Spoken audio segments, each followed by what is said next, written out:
ନା ନା ନା ଆଉ ସବୁ ପରଫେକ୍ଟ ଅଛି। ନା ପ୍ରବଳ ଡିଫେକ୍ଟ ଅଛି କାହିଁକି ନା ସମ୍ପର୍କ ପାଇଁ ତମର କିଛି ବି ନାହିଁ କାହାକୁ କଥା ଦେଇ ଠିକ ଭାବରେ କଥା ରଖିପାରିବ। ଆରେ ବାବା ପୋଲିସ ବାଲା ଆସୁ ଆସୁ ଟିକେ ଡେରି ହେଇଗଲା। ଆଚ୍ଛା ସେଇଥିପାଇଁ ତାହେଲେ ମୋ କଥାଟା ଭୁଲିଗଲ। नो नो इट इज क्वाइट इम्पॉसिबल। ମୁଁ ସେଠି ଥାଏ ତମ କଥା ଅନେକ ଥର ଭାବିଛି। ଯଦି ତମର ଲେଟ୍ ହେଇଗଲା ତାହେଲେ ମତେ ଗୋଟେ କଲ୍ କରିଦେଲନି।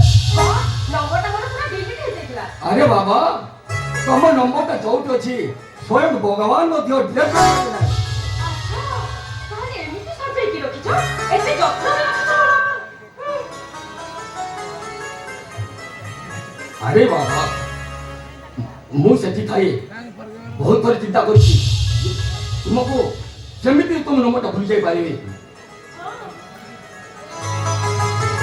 ଠିକ ଅଛି ଜାଣି ଖୁସି ହେଲି ମହାଶୟ ଯେ ତମେ ବି ମତେ ଖୋଜୁଥିଲ ହେଲେ ତମେ ମତେ ଯୋଉଠି ଖୋଜୁଥିଲ ସେମାନେ କଣ କହିଲେ?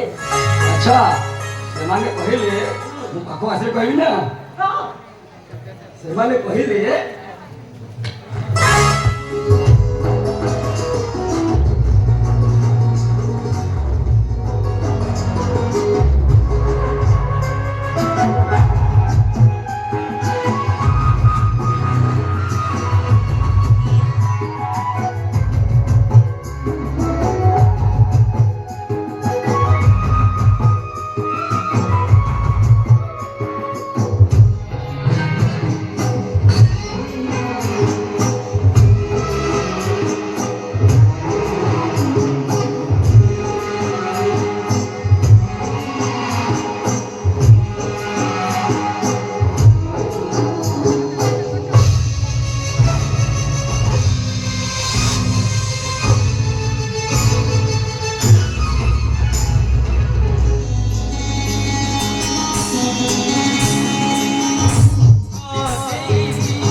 कर्मचारी होई केमिति सहस्र मोर भौणी सहित चला गया से कथाटा आपण को भौणी को पचाई बुझिले भारी खुशी लागंता वास्तविक का सामने रे काय कथाबार्ता करियो जानि पारु जदा अरे सर ये सब पूरा भय कर दोस्त ता छोड़ा सिए अविवाहित मु अविवाहित सर कथाटा आगो पड़े केमी उन्नति होता सर कथाटा आगो बढ़े केमी होता